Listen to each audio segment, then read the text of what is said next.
So, Necromain for life. More in-game activities. We have a separate Diablo 4 team that's been working hard on our next chapter. Boom, motherfuckers.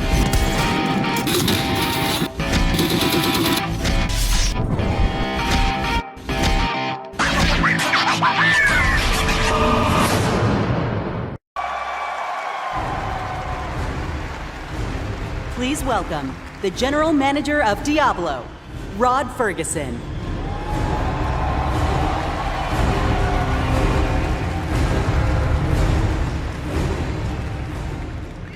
How's everybody doing? Having fun? This feels amazing. So glad you're here. And I'm so happy the people at home are here as well. Watching that was such a great reminder of what a fantastic community we have and what an exciting year it's been. Now, you might have missed it, but in there was a clip of a blind gamer, Tylanif, defeating our hardest boss, Uber Lilith. Now, we strive to make Diablo as approachable and as accessible as possible, and watching clips like that make me and the team extremely proud. And of course, I love the tattoos. I still can't believe over 1,000 people got permanent Diablo tattoos at our Hell's Inc. events, including me. And so, Necromain for life.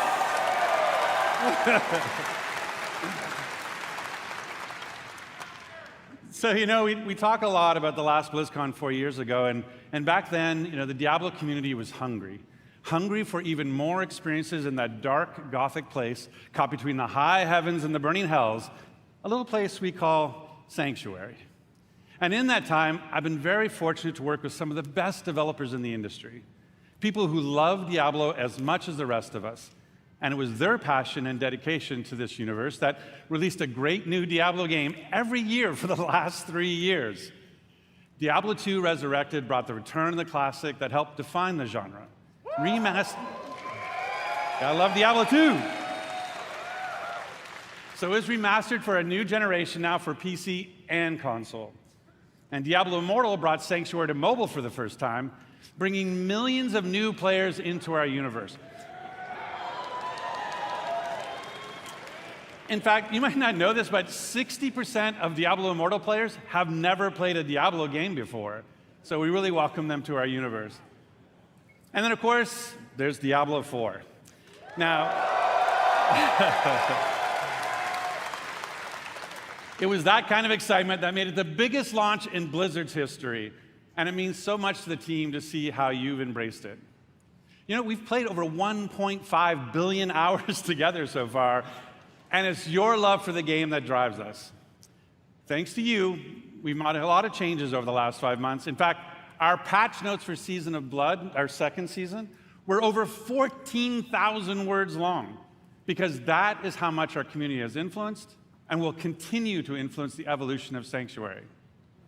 And if you haven't yet made that leap into the darkest Diablo story ever told, now is the perfect time to pick your class, build your character, join Phil Spencer, and see what the hell it's all about. And with that, I'd like to introduce Diablo 4's 2 production directors. They help lead the teams who are building everything we do today and everything moving forward. Please welcome Tiffany Watt and Chris Wilson.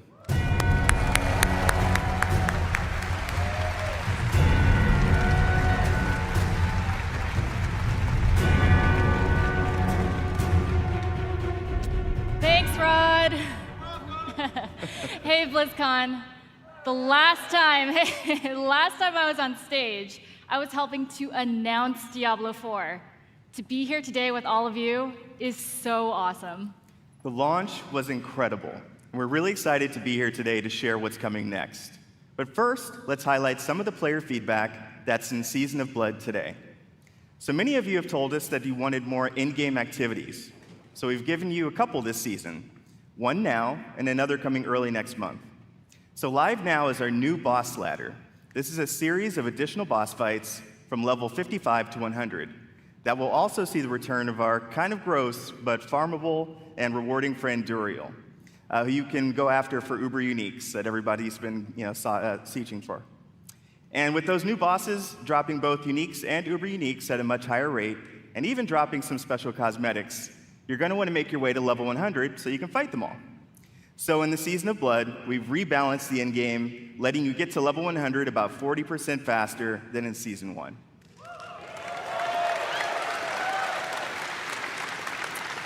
I know I've been taking advantage of that experience boost, and I have 2 characters in Season 2 already. Of course, all that leveling is about getting that amazing loot.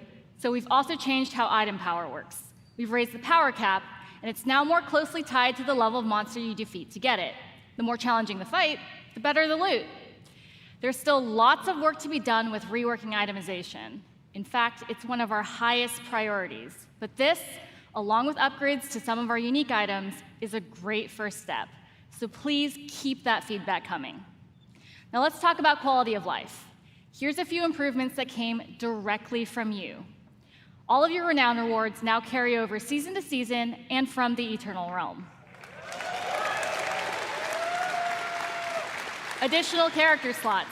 We added 2 this season, so you can create even more characters and try different builds.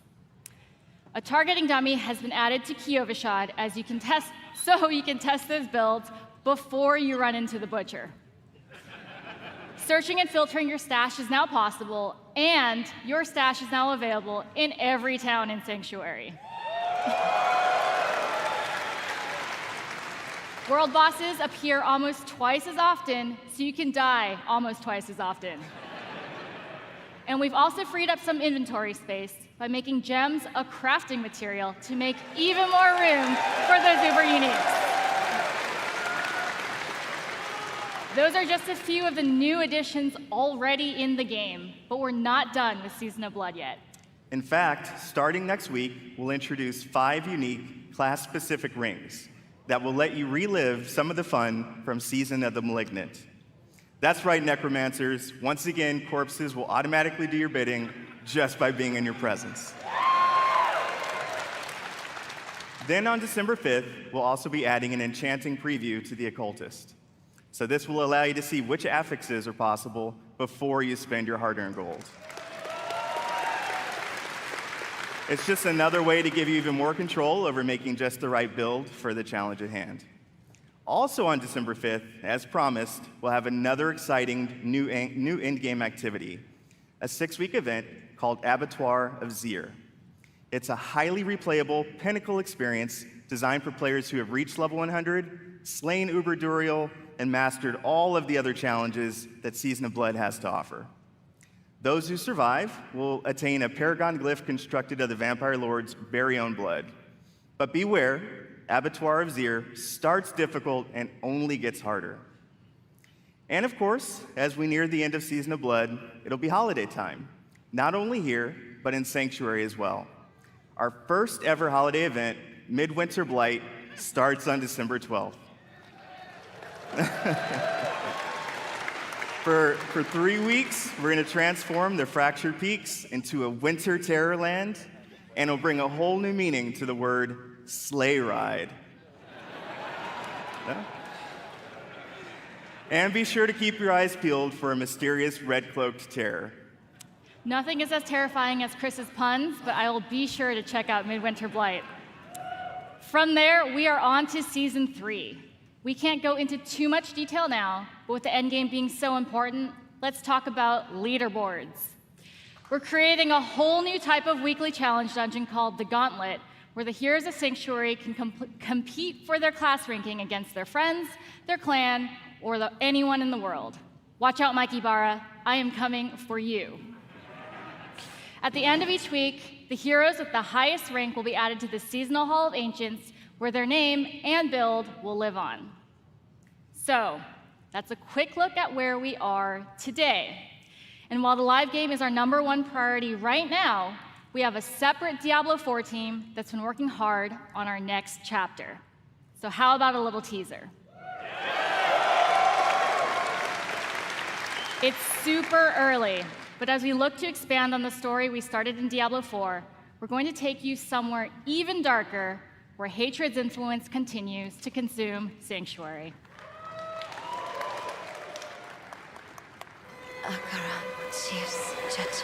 We have each played a part in what has happened here.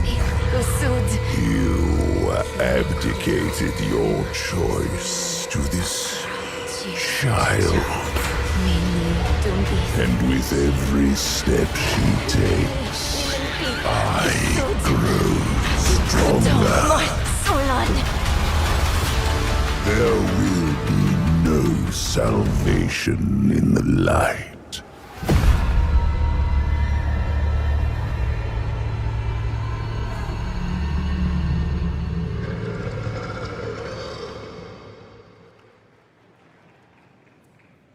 Vessel of Hatred is Diablo 4's first expansion.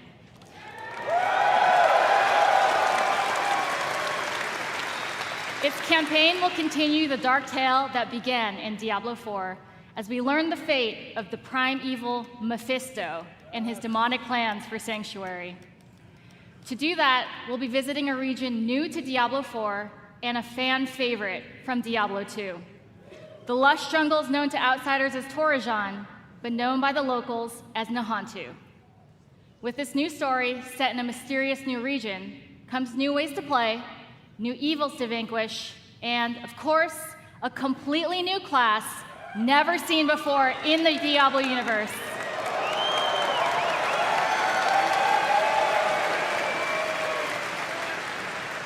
Vessel of Hatred releases late next year, and we cannot wait to share more about it this summer. Now, before we leave, we want you to know that it's your passion that drives us. Your feedback will continue to help us evolve and improve the Diablo 4 experience for years to come. We couldn't be more excited about our future, and we hope that you are too. Our team has put in a lot of hard work, and we love seeing your love for this game. So please join us tomorrow. We have a special Diablo 4 campfire panel where we'll be sharing more details about the expansion, a deeper dive on some of the upcoming game changes, and we'll also have a special Q&A session to close it out. So enjoy the rest of the show. Thank you, and we'll see you in Sanctuary.